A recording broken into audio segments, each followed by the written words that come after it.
Seeking validation from others will make you their prisoner and a fool. Because most people are fools, so why would you care about what fools think of you? You see, there will be people in life who will have so many judgments and opinions and they don't even know the true you. Because really there is no you, and that's the beauty of life, is that because you're beyond an opinion, then you can be anything. But as soon as you limit your limitless self based on the opinions of others, then that's when you become a slave to this world. Because this world is constantly going to try to trick you into thinking that this ego exists, and that being an ego is really the true pleasure and joy in life. But no, killing the ego and reaching the divine is really the true pleasure and joy in life. But the ego will try to trick you into trying to fit in or trying to sacrifice your authentic self to achieve this certain goal. But then you'll realize that when you reach that goal, then you're not truly happy. See, the true happiness is in having no fear, fearlessness. And we gain fearlessness when we learn from the sages that our true self is beyond this world, beyond Maya, beyond the illusion. Because when we realize our true self is beyond this world, then we become our true selves. It's beautiful. As my guru Madhusudana says, it's funny how when you kill the self, your self actually becomes better. Your personality becomes better. Because you're not conditioned by this world, because you're beyond the ego, you don't feel a need to appeal to what this world thinks you should be. So your personality becomes actually very beautiful.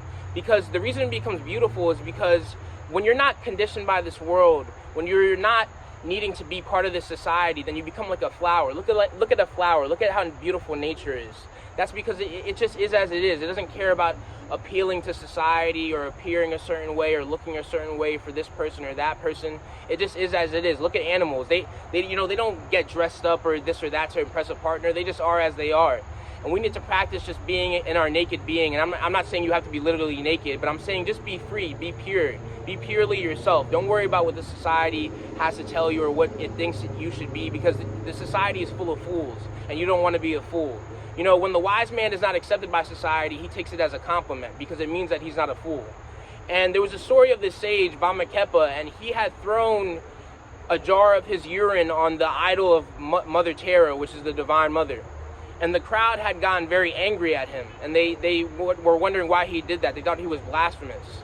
But he had said to the crowd, can a mother be defiled by her own child when the child urinates on her? He's basically saying that it's the pure heart in the action, not what the action appears like. So people will have all types of judgments on who they think you are, how they think you should be, and they don't know who you truly are, because when we realize our limitless self is beyond the self, then we realize that we can never be accepted by others, we can never be known by others, even if we have a lover. You see, the beauty of dance is constantly finding out different parts of the other person. So it's like a lot of people, they seek a person that will understand them, or people that will understand them, a tribe. But who cares about that? Who cares what other people think? Be your own tribe. The guru is constantly pointing you to that inner self that is free from this world, free from others' opinions, free from the need to be around people. You'll see some gurus, they'll tell their students to spend this time in solitude, or spend a certain amount of time in solitude this year or that year, and then they'll tell the student to go spend time amongst the people. And the beauty of that is that when you learn true detachment, you realize that the opinions of others, whether they're good or bad, they don't matter. Whether you're around people or not with people, or people love you or they hate you, it doesn't matter, because you know it's all an illusion. The beauty of life is that we are constantly learning the lesson that nothing in this world will last. And the beauty of life is that when people have good opinions of you, it won't last. When people have bad opinions of you, it won't last. So there's no need to worry about any type of opinion people have on you. I'm telling you, the more you worry about the opinions that people have on you, the more you'll be a slave and the more you'll be a fool. Like, there was a story I remember Sadhguru was saying how he didn't used to charge money, he didn't ask for donations, and then he actually went broke. And he had to learn later on that you actually have to charge, because a lot of people, or you have to ask for something, a sacrifice, because people won't actually be invested in what you're doing or invested in helping themselves unless they have a material sacrifice or something that they sacrifice, such as serving the guru or helping the guru. They won't actually have their heart, and they'll have their mind but not their heart. And the mind and the heart it's an important part of the teachings. And Sadhguru realized that he has to charge, because the reason he didn't charge before is because he was caught up in this holy image of his mind of, oh, I'm a saint, I don't charge money, I'm above money. But then he realized, he wasn't above money. And that's the beauty of life, is that you have to be beyond the opinions that you even have of yourself, such as, oh, I'm holy, I'm this and that, because it even makes you miss out on your true self. Because I'm telling you, it's like it's better to not think of yourself at all than to think highly of yourself. I'm not saying you can't naturally admire yourself, as the universe, sometimes it has moments where it's like, wow, I'm so beautiful and stuff like that. That's God admiring himself. But the excessive focus on this egoic self, this nucleus that's imaginary, it keeps you a prisoner of this world, because you create a separate character and then you create other characters. And then now you start competing with those characters. It's like a game, and then you start worrying, okay, how am I compared to this person? How am I compared to that person? And you start wanting to impress others. But I'm telling you, when you want to impress others, it actually makes you lame, because why would you want to impress people? Why does it matter? Who cares what other people think? We're all going to die. As Sage Siddhar Meswar says, with those people that you worry about, will they be with you at death? And that's the beauty of the Sadguru, is he's constantly reminding you that you are free.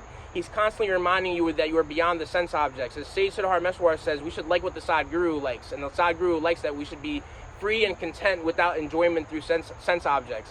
And I'm telling you, it's like, the more you're free of other people's opinions, the more you're free of judgments and the praise or the blame that people have for you, then you're just at bliss, because you realize that nobody can really ever touch the true you, and then you're free. Nobody can ever destroy the true you. Even if you lose your career, or you lose everything, or you lose your partner. Let's say you could lose everything. Somebody could completely defame you and everybody hates you, but you should ask yourself, will I still be at bliss if that happens?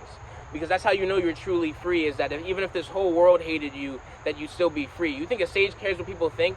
The beauty of a sage is that, that's why I love enlightenment, is that you can't fake enlightenment. Like a sage Shankar Maharaj, he used to curse people out. He used to carry a bottle of alcohol around. Does that look like somebody who's trying to appear like an enlightened being? And that's the beauty of a sage, is that even though he didn't appear like the stereotypical enlightened being, people still saw him as a sage, because it's about the inner heart, not what the appearance is. And that's the beauty of enlightenment, is that obviously, there's always a balance, right? There's true and there's false. So there will always be fake gurus and fake people.